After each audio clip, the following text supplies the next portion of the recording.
Magbabalik pa po tayo, magpapatuloy po ang ating live coverage na kay Pag-isip po. Maraming po na paalala.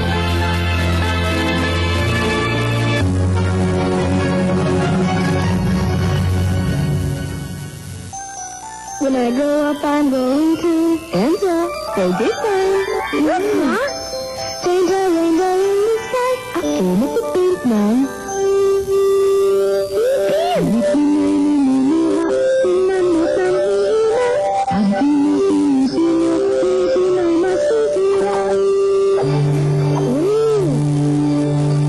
Kailangan Colgate ng calcium.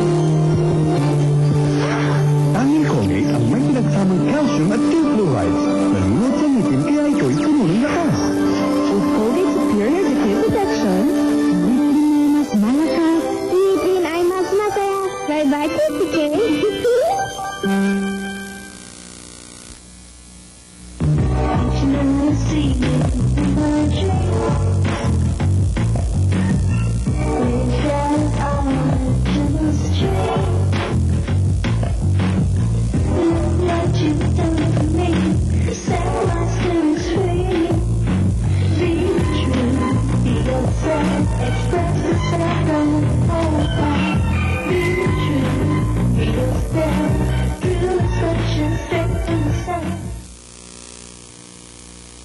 The closest that any audience will get to him, because of the Vatican, the Pope is much further from his balcony. So this is really a vantage point, and I think a very special occasion for those people who are there. Yes, it is definitely. You can hear the cheers from the crowd at what he is saying, and even if they can't understand what he's saying, they're happy to be this close to him, and they're just happy that he has come out on the balcony before he leaves. You can hear them now. Everyone's straining to hear what he's saying, but I don't think it matters so much to them that they... Very interesting what I saw in some of the newspapers this morning, isang headline, no? Till we meet again. Sa huling pagbabalik muli ng ating mahal na Santo Papa na si Pope John Paul II. Sana nga, tulad din sinabi mo kanina, hindi ito ang huling pagkakataon nating makita ang mahal na Papa ng personal. During yung Webes, everyone was really euphoric. May excitement na nangyayari. Dito. Ayan po. Pumunta na po sila sa daan. Meron na sila nakikitang isang motorsiklong dumadaan eh. Dumadag sa ano po sila sa Maraming false daan. alarm, no? Pag may parang may mga siren lang eh. Tingnan natin ngayon sa Annunciature kung ano Okay, nangyayari sa Mel lugar at ng mahal kay na Papa. Ginny. Okay, thank you, Rico and Grace. People at the Annunciature are trying to position themselves in the best places from where they can see the Pope. At lungkot, galak sapagkat pinagbigyan tayo muli ng Santo Papa, at lungkot sapagkat siya po ay paalis na. Okay, he's coming out of the Annunciature now, and people are getting very, very excited as this is their last time to see Pope John Paul II. We're very happy to be able to Melissa, see nandiyan that. ang Pope Mobile. Lumalabas ang Pope Mobile sa mismong nasa harapan natin. At Yes. pumihit po patulong kanan. At dahan-dahan pong umalis. At dahan-dahan pong umuusad. At patuloy po ang Papa na magbigay po ng kanyang pagbabasbas sa tao. At ito po ay sinasalubong po naman ng buong init. Katulad nga po ng sinabi namin sa inyo kanina lamang mga kaibigan, ang mga tao po ngayon ay lahat sabay-sabay na kumikilos patungo po sa kanto ng Taft Avenue at Quirino Avenue. At doon sa Quirino Avenue, inaasahan natin na kahit papano ay meron din pong mga libo-libong mga tao nag-aantay si Santo Papa. Ayun po, nagsisipagtakbuhan ng tao at sa harapan ng Santo Papa, yung papal entourage ay isang 6x6 na puno-puno po ng PNP personnel na handa po magbigay ng seguridad sa Papa.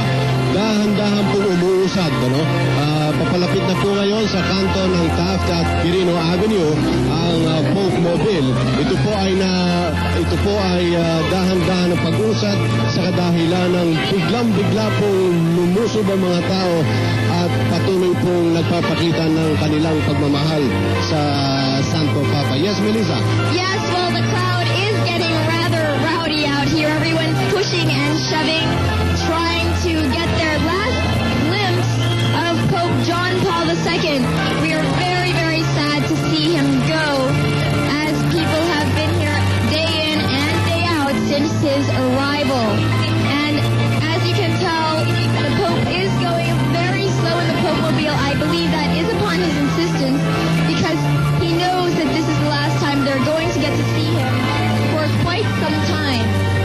And he seems to be very sensitive towards the people, what the people want and their feelings, and he knows that they do want to see as much of him as they can before he leaves.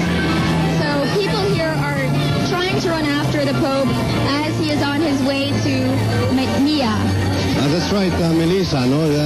Naranasan po natin yung crowd surge kanina po lamang na halos pati po yung aking override ay natangay po ng tao sa dami po ng biglang-biglang nagsipagtakbuhan sa pagtatangkang habulin po o abutin muli ang Santo Papa. Bes, ay ganun naman ka-emotional ang kanilang pagpapaalam sa ating mahal na Papa, si Ayan Pope po. John Paul II. Ako po siya sa kanyang Pope-mobile, blessing the Filipino people as he is about to turn left on Ross Boulevard. Ayan po, nakikita po rin natin ng mga Pilipino talaga pong Nagpapaalam na sila, kumakaway nang may mga nadadapa pa.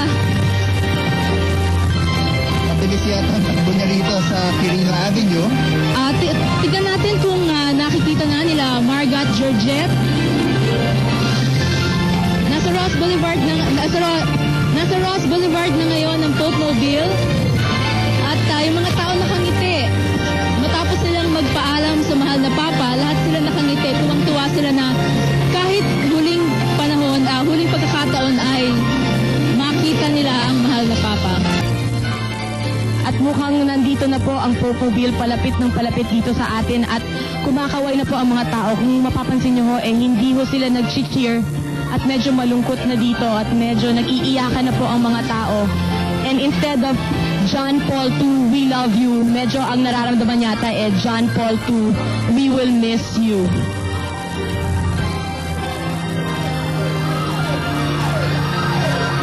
Eto na po ang Pope-mobile, medyo mabilis-bilis ang takbo. Kaway ng kaway pa rin ho ang mga tao. Mukhang malungkot din ho ang mahal na Papa. Nagdadala po kami ng devotion po dito sa Ross Boulevard. Nakadalaw po ng Pope-mobile yan ang Santo Papa. Punta po siya sa Mia kung saan siya isasakay sa PAL flight papuntang Moresby, Papua New Guinea.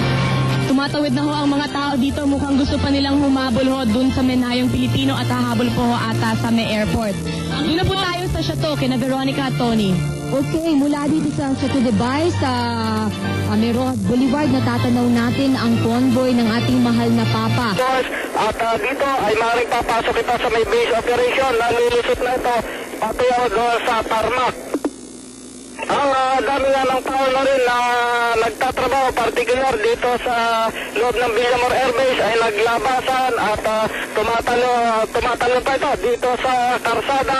Ito yung sa dahilan na halos nga lahat nitong mga nag-opisina dito sa loob nitong Villamor Air Base ay naglabasan na ito.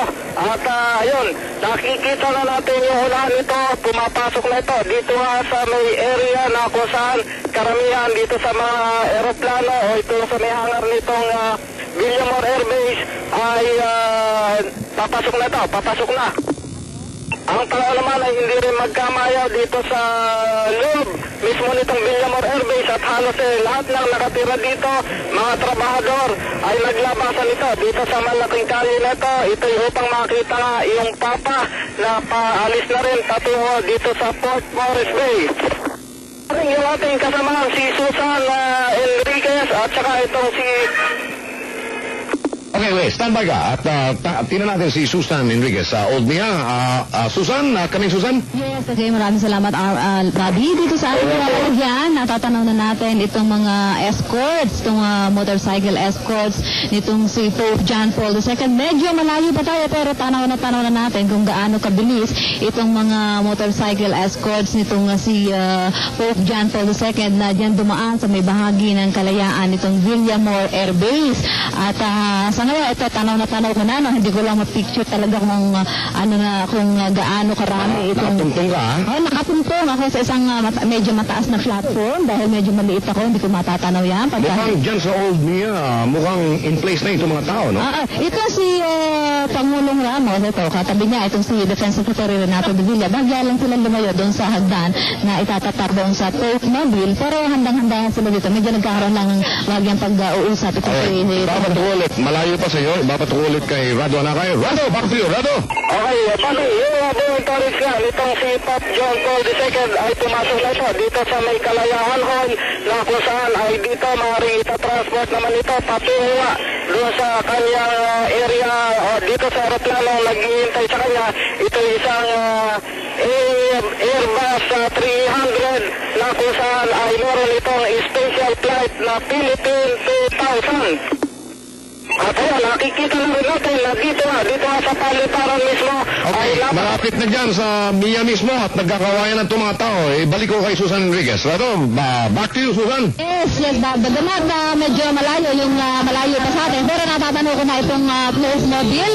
Natatanaw ko na ito at itong... Susan, meron din ba mga estudyante dyan? Meron mga estudyante dito ba? Dito yung nagmula sa 5 paaralan. Suot nila yung kanilang mga uniforms at may hawak silang mga bandilang kulay dilaw, kulay puti at kulay pink. So ngayon, habang tinutugtog itong isang awiting pang...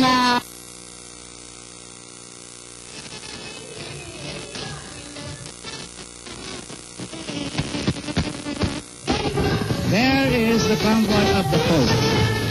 My God, he must have been traveling in quite a fast clip. I was timing it. This is less than 25 minutes after he left the Insecure. He took the same route as the President Ramos did through Villamor, and I can only understand, but I cannot explain the frustration felt by the thousands of people lined up along the expected route. And June, we were talking about why it doesn't look like mas kasing dami yung tao na nakahilera ngayon sa mga kalye. Siguro dala na rin ito ng frustration nila sa mga puwan dahil nag-aabang nga sila sa Rojas at dahil sa kakapal ng tao, hindi nga nagsasakyan, nag-Pope Mobile ang ating mahal na Santo Papa. Yan po ay siguro isang kadahilanan lamang at at the same time, marami rin sa kanila ang nalulungkot ngayon. We cannot help but feel really sad now that the Pope is going to be leaving us in a matter of 30 minutes? Yes. Actually, he's got, if he's scheduled to leave at 9:55, so it's, mga 30 minutes. So, ito na po sila, and it's a long convoy. And siguro, this must have been the same clip speed that they flied from the point na nag-turn up sila from the normal route, And you can see the people here running out of their so-called sheepholds where they're supposed to stay. That's right. But then again, that's understandable. No effort by the security to stop them, at least not yet. I wonder what the Pope himself is feeling at this moment. Kahapon kasi, noong sa closing liturgy dito sa Luneta, tapos na yung celebration ng misa, pero ayaw pa umalis ng ating mahal na Santo Papa sa entablado. Para bang muli pa niyang binibigyan ng isa pang mahabang tingin ng mga taong nandoon, yung mga kabataan. And he mentioned special youth who came from Sarajevo and people who have come from the areas in the world. Angelique, tingnan mo, they slowed down. Now, the convoy has slowed down. Yes. Buenos naman ng mga airport technicians doon, dumaan sa kanila o mga 5 feet away. There's the Pope Mobile. They're gonna pass that to the right side of the plane. As I said, the same route President Ramos took. At iikot po yan dyan. Nako, I don't know. Siguro yung mga tao sa Rojas, I'm sure they're not aware of all this. I mean, there's no way of making them aware of this last-minute change, di ba? Yes, that's right. But at the same time, we had a file of PNP officers who went to the cordon, they cordoned off the crowd to make sure that nobody will rush into the entourage, the line of cars that are following the Pope Mobile. Angelique, I've been holding back to venture an explanation, pero maybe it's almost safe to say na hindi decision ni Pope yan, I doubt it very much. It's just got to be done. Alam mo, I think if he would have it his way, he would like to follow the kung ano yung pinaghandaan, dahil alam niya talaga na maraming nag-aabang sa kanya dahil mahal na mahal nga siya ng tao at ganun din niya kamahal ang mga Pilipino. So at this point, Jessica, can you see the Pope Mobile? It's headed towards you now. Roger Bote, Roger June and Angelique, it's headed towards dito sa stage, no, kung saan nag-aantay ang party ni Presidente Ramos at kaharap ko naman ang mga dignitaries, ang mga miyembro ng diplomatic corps. Alam mo, ang tinitignan ko dito sa aking kinaroroonan na yung facial expression ng mga tao habang nagwawagayway sila ng mga maliliit na flags na kulay yellow and puti, no? Natutuwa, pero yung iba talaga halatang halata mong hinuhold back nila yung pagkalungkot at yung tears dahil talagang marami sa kanila ang nalulungkot at papalis na ang mahal na Santo Papa. What is the face of Jessica? Can you describe to us the face of our Holiness, His Holiness Pope John Paul II? Mukha ba siyang masaya, malungkot? Ano sa palagay mo? Yes, he's always smiling. Ganun pa rin. He looks more rested than when he first arrived. Ngayon pababa siya sa kanyang Pope Mobile. And in a short while, we expect the departure ceremonies to start, no? Basically, pareho rin nung arrival ceremonies. Merong cordon honors, merong departure speech ang mahal na Santo Papa, merong remarks ang Pangulong Ramos, and then briefly after that, merong reception line, tapos papaakyat na ng eroplano ang mahal na Santo Papa. We don't know how he will climb the stairs yet, although nakita ko kanina yung medyo elevated platform na pwedeng tumaas o pwedeng bumaba for him, no? The same platform that he used in Luneta. Kumusta ang security dyan, Jessica, as of now? Very tight, June. Nagkalat ang mga PSG at they're making sure na maski na masaya yung mood dito, medyo festive, they're making sure na walang mag-cross ng lines, walang lumabas dun sa mga cordoned off areas. Jessica, Yes, yung kayang very tight na yan, very tight pa rin yan pag papunta na sa aeroplano si Pope? I'm sure every step of the way, tight yan.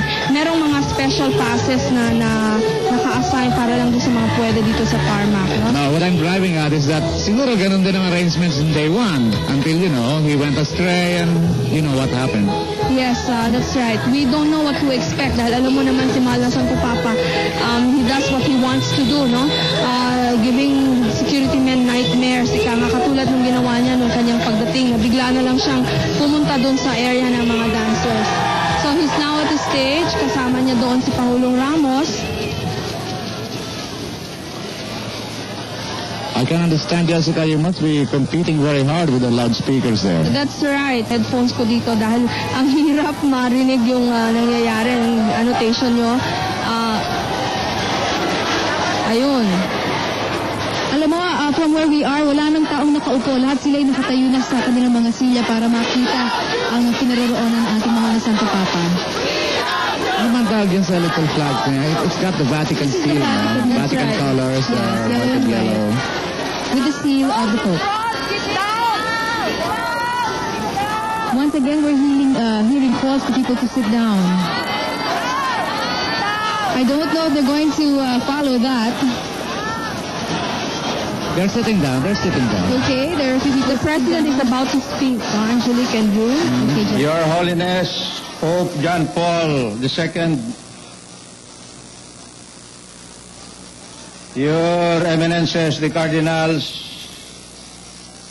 and the other leaders of the religious,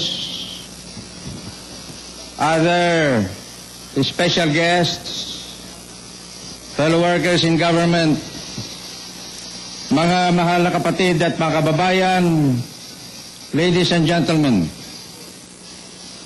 Your Holiness, I do not have to tell you of how much your visit has inspired the Filipino people.